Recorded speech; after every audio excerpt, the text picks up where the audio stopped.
Welcome to the Sleepy Lecture, a quiet space where curiosity meets calm. Here, we explore history, philosophy, science, and the world's most interesting ideas in a slow, gentle way, designed to help you relax, unwind, and drift off to sleep. Whether you're here to learn something new or simply let your mind settle after a long day, you're in the right place. So get comfortable, close your eyes, and let tonight's lecture softly carry you into rest.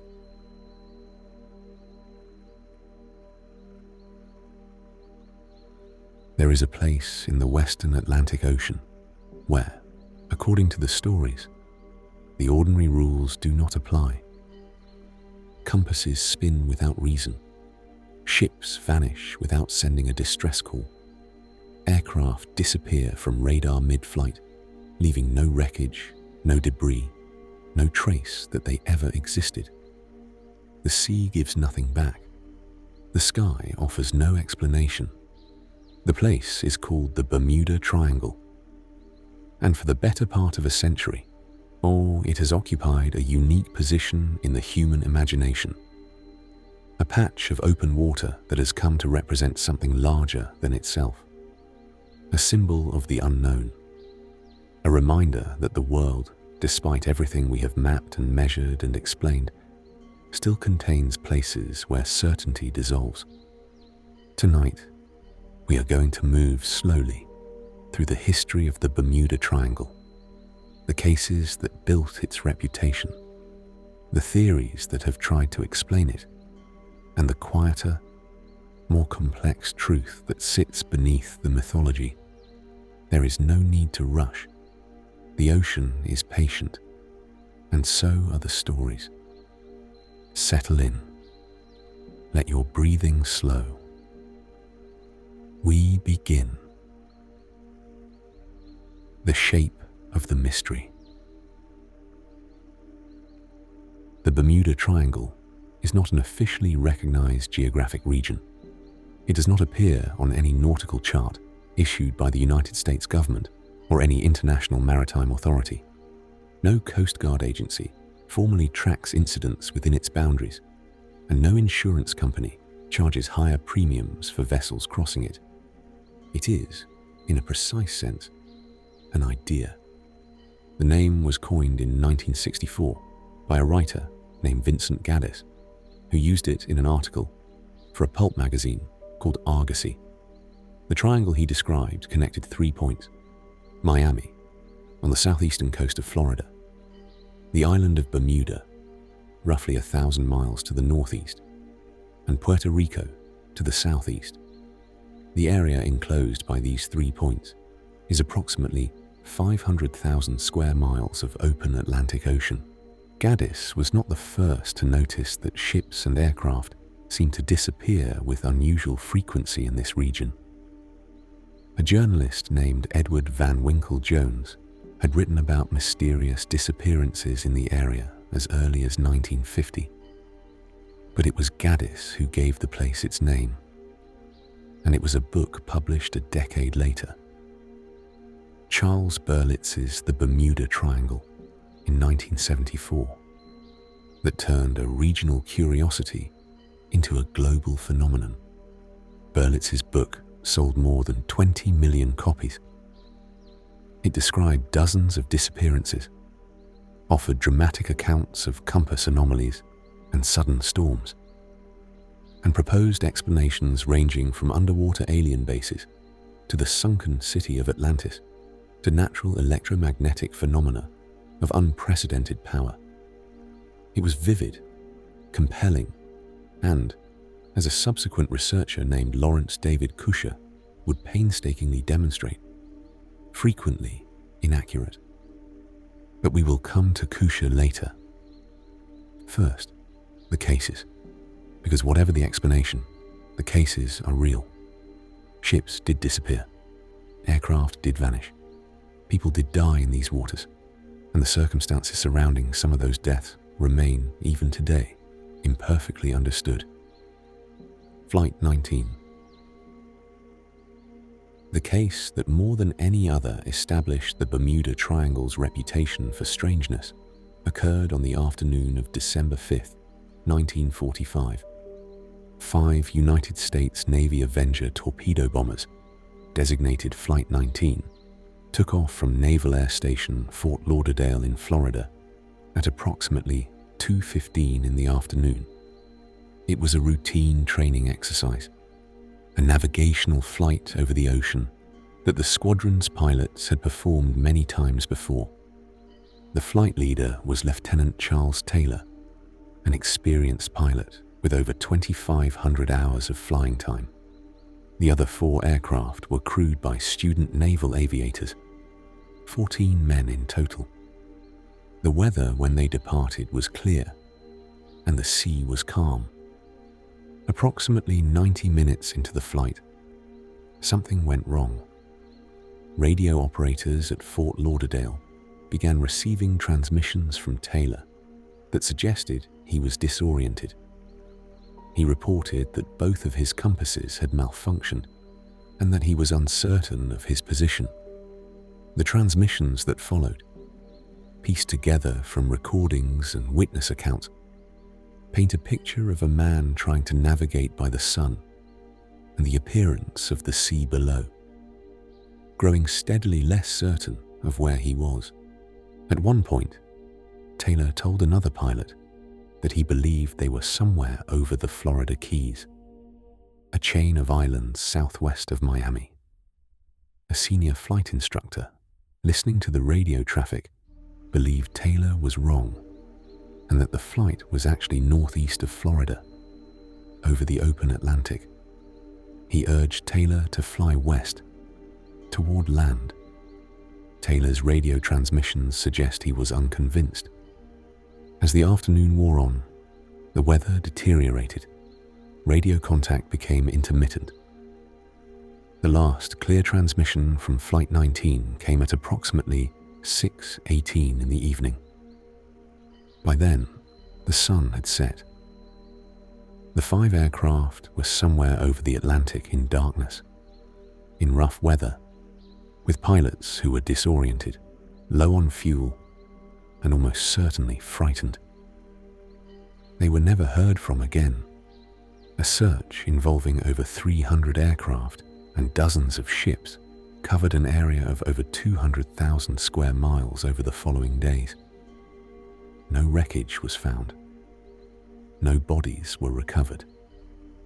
The 5 Avengers had vanished as completely as if they had never existed.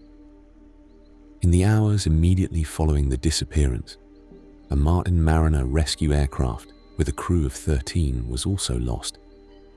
A ship in the area reported seeing an explosion in the sky at approximately the time and location the Mariner would have been flying.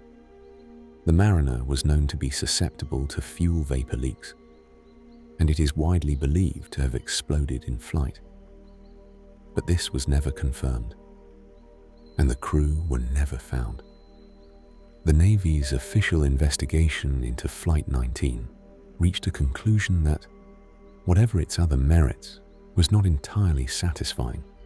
The cause of the disappearance could not be determined.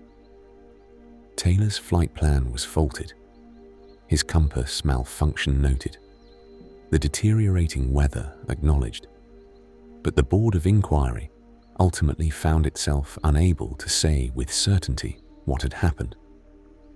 Into that uncertainty, the mythology of the Bermuda Triangle was born. In the years following 1945, researchers and writers looking for an explanation proposed that Flight 19 had flown into some kind of anomalous electromagnetic zone that disabled their instruments and disrupted their navigation. Others suggested they had encountered a sudden and localized weather event of extraordinary violence, a waterspout, a rogue wave, a phenomenon that left no trace. Others, in the more exotic registers of Bermuda Triangle theory, suggested the planes had been taken by something or someone that left no evidence of how it was done. The mundane explanation, favored by aviation historians, is that Taylor's compass malfunction was genuine, that his belief that he was over the Keys was an understandable error given his disorientation, and that the 5 aircraft flew northeast rather than west, out over the open Atlantic, until they ran out of fuel and ditched in rough seas.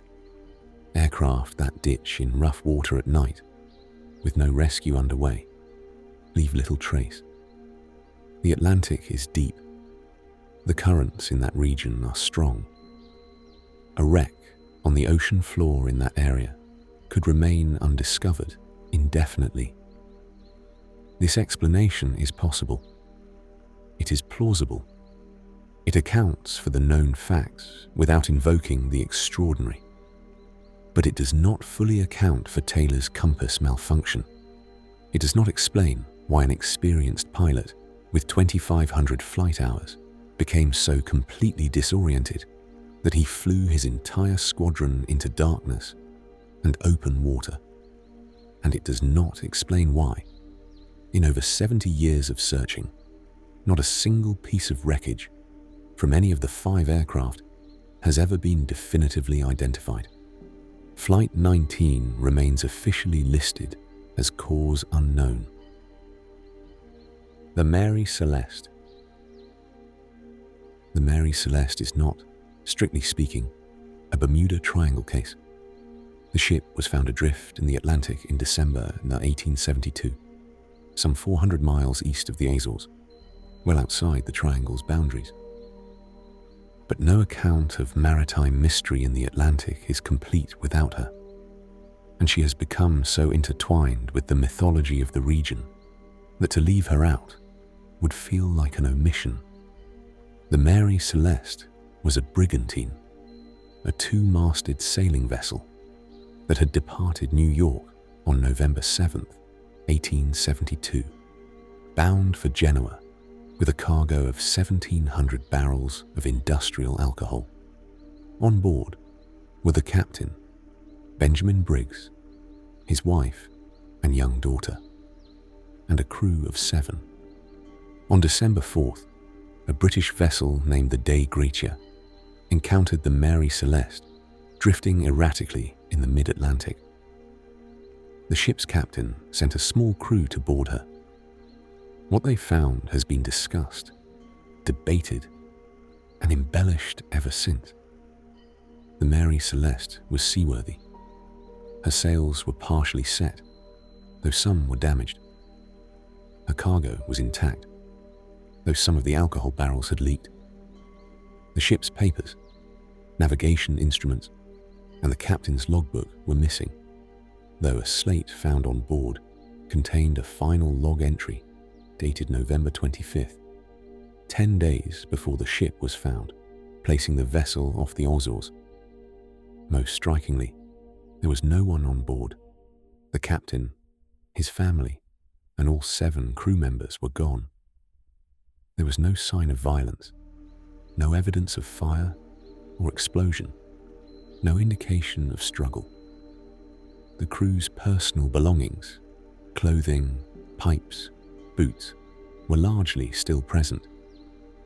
The ship's single lifeboat was missing. The ship had been abandoned, but why? The investigation that followed reached no firm conclusion. The insurance company suspected fraud, that Briggs and the Dei Gratia's captain, who were acquainted, had conspired to claim salvage money on a staged abandonment. But no evidence of this was found, and the theory required Briggs to abandon his wife and daughter in the mid-Atlantic, which struck investigators as unlikely. Other theories proposed that the leaking alcohol barrels had produced a dangerous concentration of vapor, causing the captain to order everyone into the lifeboat in fear of an explosion, and that the lifeboat then became separated from the ship in rough weather. This is the explanation most commonly accepted by maritime historians. It is consistent with the evidence, the leaked barrels, the relatively calm state of the ship. and it does not require anything unusual to have occurred. But it is not certain. It has never been proven. The fate of Benjamin Briggs, his wife, his daughter, and 7 sailors has never been established. They are simply gone, like a sentence that ends in the middle of a word. The ocean kept its secret. The theories. Over the decades, the Bermuda Triangle has attracted an extraordinary range of explanatory theories. Some are grounded in genuine science, even if their application to the triangle is uncertain. Others venture further from the measurable world. The most scientifically credible involves methane hydrates. Beneath certain areas of the ocean floor, including portions of the Atlantic, there exist deposits of frozen methane gas, locked in ice-like structures called hydrates. Under the right conditions, changes in temperature or pressure, these deposits can destabilize and release enormous quantities of methane gas very rapidly. The gas rises through the water column and can create a region of dramatically reduced water density at the surface. A ship caught above such a release could lose buoyancy very rapidly, sinking before a distress call could be sent, and leaving little or no debris on the surface. Research published in the 1990s and 2000s confirmed that methane hydrate deposits do exist in the Atlantic, and that catastrophic releases have occurred geologically. A 2016 study by Norwegian researchers found large craters on the seafloor off the coast of Norway that appeared to have been caused by methane explosions. Some researchers have connected this phenomenon to ship disappearances in various parts of the world. Whether methane releases have actually caused ship disappearances in the Bermuda Triangle specifically is unproven. The theory is coherent and physically plausible, but demonstrating a direct causal link between a specific disappearance and a methane release event is extremely difficult. The evidence, by the nature of the event, would be largely destroyed in the process. A second scientific theory involves electronic fog, a phenomenon described by several pilots and sailors who have passed through the Bermuda Triangle and reported experiencing a strange, disorienting cloud or haze that seemed to interfere with their instruments. The most famous account comes from a pilot named Bruce Jernan, who in 1970 described flying into a tunnel-like cloud formation that produced compass malfunctions and what he experienced as a time anomaly. Emerging from the cloud to find himself closer to his destination than his elapsed flight time should have allowed. Jernan has written extensively about his experience and has proposed that it involved a kind of electromagnetic tunnel or vortex produced by unusual atmospheric conditions. Atmospheric physicists have noted that certain types of electrical storm activity can produce localized electromagnetic interference with aircraft instruments, and that unusual cloud formations in tropical regions can create disorienting visual conditions for pilots. Whether these effects can account for the specific details of Jernan's experience is debated. The more exotic theories require less time to describe, though they have occupied a great deal of the popular imagination. Atlantis, the legendary sunken civilization described by Plato, has been a recurring presence in Bermuda Triangle mythology.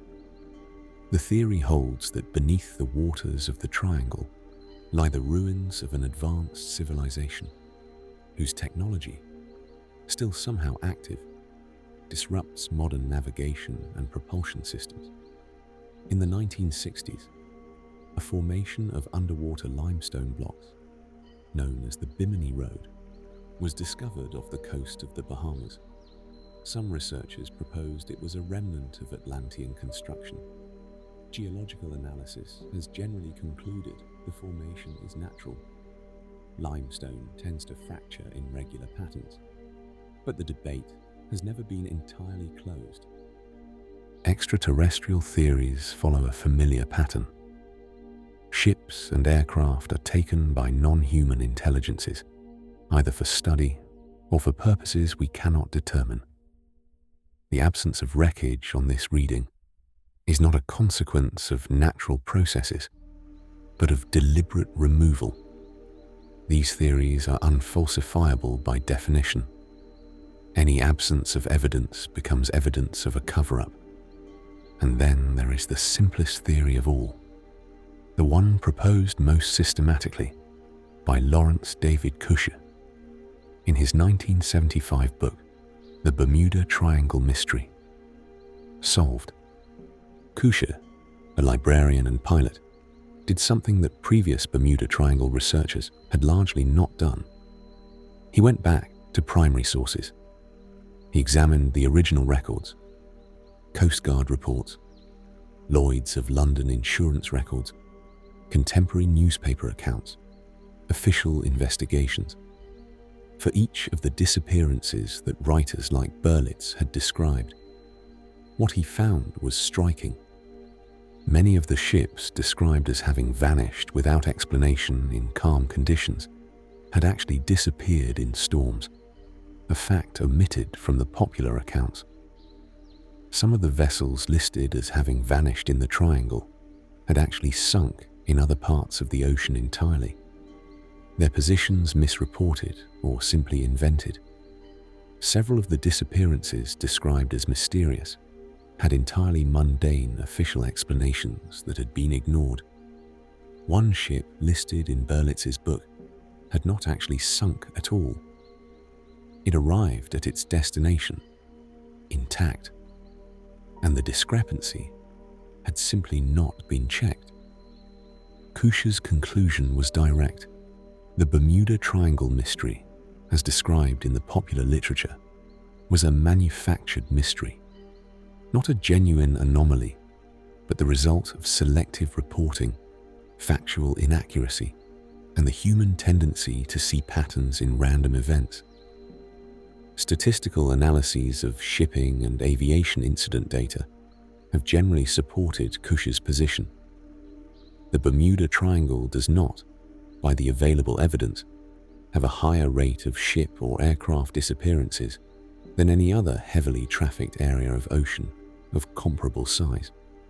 Lloyd's of London, the world's leading maritime insurer, has repeatedly stated that they do not consider the Bermuda Triangle to be an area of unusual risk and do not charge higher premiums for vessels crossing it. The ocean is large, storms are unpredictable, navigation in the pre-GPS era was imprecise. The Atlantic in the region of the Triangle is deep, over 20,000 feet in places, and has strong currents that can move wreckage far from where it entered the water. Disappearances that seem mysterious because they leave no trace are often simply disappearances where the trace has been carried away, sunk, or dissolved by time and sea. This is not a fully satisfying answer. It is not a story. It does not resolve neatly, but it may be the most honest thing that can be said. What the sea keeps. And yet, there are cases that resist the tidy resolution. Cases where the official explanation is possible, but incomplete.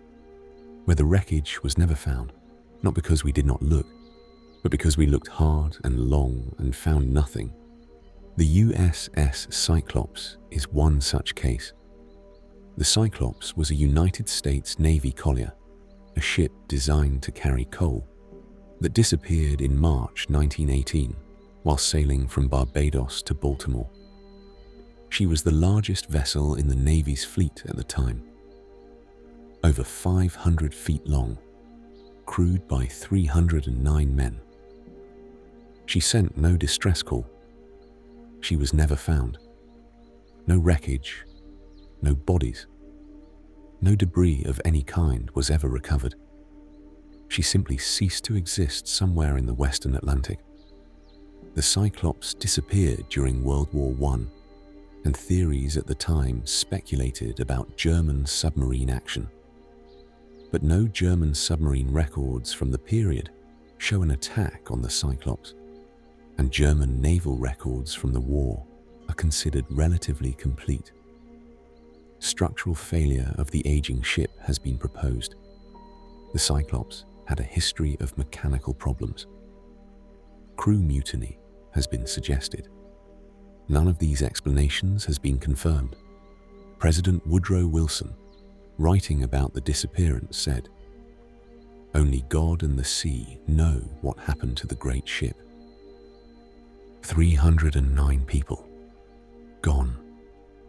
There is the matter of the Star Tiger and Star Ariel, two British South American Airways aircraft that vanished over the Atlantic in 1948 and 1949, respectively. One on a flight to Bermuda, one on a flight from Bermuda to Jamaica. Both investigations concluded that the cause could not be determined. Both aircraft carried experienced crews and were operating in conditions that, while not ideal, should not have been fatal.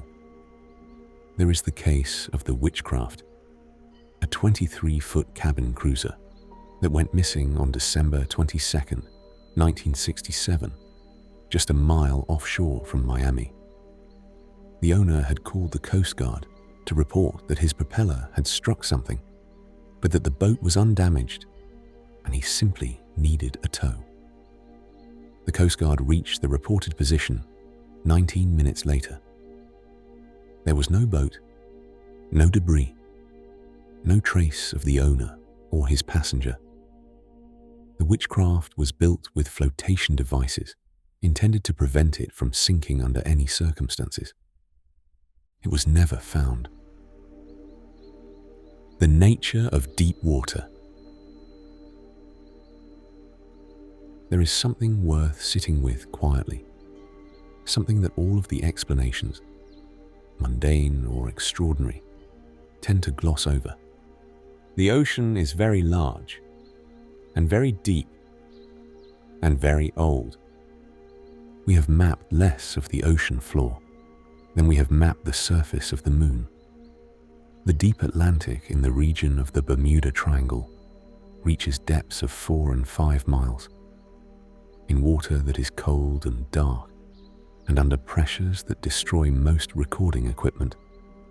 Currents at various depths run in different directions at different speeds. A piece of wreckage that enters the water in one place may be on the other side of the ocean within months, or may sink to a depth where the pressures of the water column compress it into something unrecognizable. When we say that no wreckage was found, we are not saying that we searched the entire ocean and found nothing. We are saying that a search of the surface in the days immediately following a disappearance found nothing visible. What the ocean floor holds in that region, we do not fully know. The deep sea has returned things after many years. The wreckage of the Titanic was found in 1985, 73 years after it sank, at a depth of nearly 4,000 meters. Discovered not by casual search but by a dedicated scientific expedition, using technology that had not existed when the ship went down. Since then, the wreckage of dozens of other long-lost vessels has been found using similar technology. Every year, something that was lost is found. Flight 19 has not been found. The Cyclops has not been found. The Mary Celeste's crew has not been found. Perhaps they will be, eventually. Perhaps the technology that did not exist 20 years ago will exist in 20 years more, and something will emerge from the dark water that finally resolves one of these old cases. Perhaps a remotely operated vehicle will descend into the deep Atlantic and find the tail section of an Avenger, or the collapsed hull of a 500-foot collier, and the record will be quietly closed. Or perhaps not. Perhaps some of these cases will simply remain open, permanent reminders that the world contains events that were witnessed, that definitely occurred, and that nevertheless cannot be fully explained. That is not a comfortable thought. We are creatures who need resolution, who feel the incompleteness of an open ending as a kind of quiet ache. We want to know what happened to the 14 men of Flight 19. We want to know what Benjamin Briggs saw in those last hours aboard the Mary Celeste that caused him to order everyone into a lifeboat and push off from a perfectly seaworthy ship. We want an answer. The ocean does not owe us one. The shape of the unknown. There is a version of the Bermuda Triangle story that is entirely rational and deflating. In this version, the triangle is a myth built on bad journalism and selective data, a region of ocean no more dangerous than any other. Its reputation maintained by a publishing industry that discovered, in the 1970s, that people will pay to be reassured that the world is stranger than it seems. And this version is largely correct. The statistical evidence supports it. The investigative work of Lawrence Kusher supports it. The silence of maritime insurers supports it. But there is another version, and it does not require abandoning rationality. In this version, the Bermuda Triangle is a place where real things happen to real people, and where some of those things remain genuinely unexplained. Where the explanation is incomplete, not because the truth is supernatural, but because the ocean is vast and the evidence is gone, and the people who could tell us what happened did not survive to tell it. In this version, the mystery of the Bermuda Triangle is not really about electromagnetic anomalies, or alien abduction, or Atlantis. It is about the much older, much simpler mystery of what it means for something to be lost. For a person to go out into the world and not come back. For 309 sailors to set out from a Caribbean island on a spring morning in 1918 and simply cease to exist. We built the Bermuda Triangle around that mystery because we needed somewhere to put it, somewhere to contain the fact that the world is not fully legible to us, that the sea keeps its own counsel, that some questions do not have answers we can reach. The triangle is not a place, it is a feeling. The feeling of standing at the edge of what is known, looking out at the dark water, and understanding, somewhere below the level of language, that the map ends here.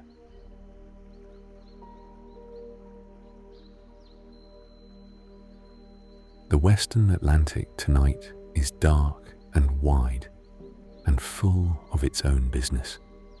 Somewhere out there, in the water between Miami and Bermuda and Puerto Rico, the deep currents are running as they always have, cold and slow and indifferent to the stories we tell about them. Fish move through water that no light has touched. The seafloor, miles below, is as still as it has been for 10,000 years. Whatever happened to the men of Flight 19 is down there somewhere, or scattered so widely that it will never be assembled into something we can read. Whatever happened to the crew of the Mary Celeste is beyond our reach.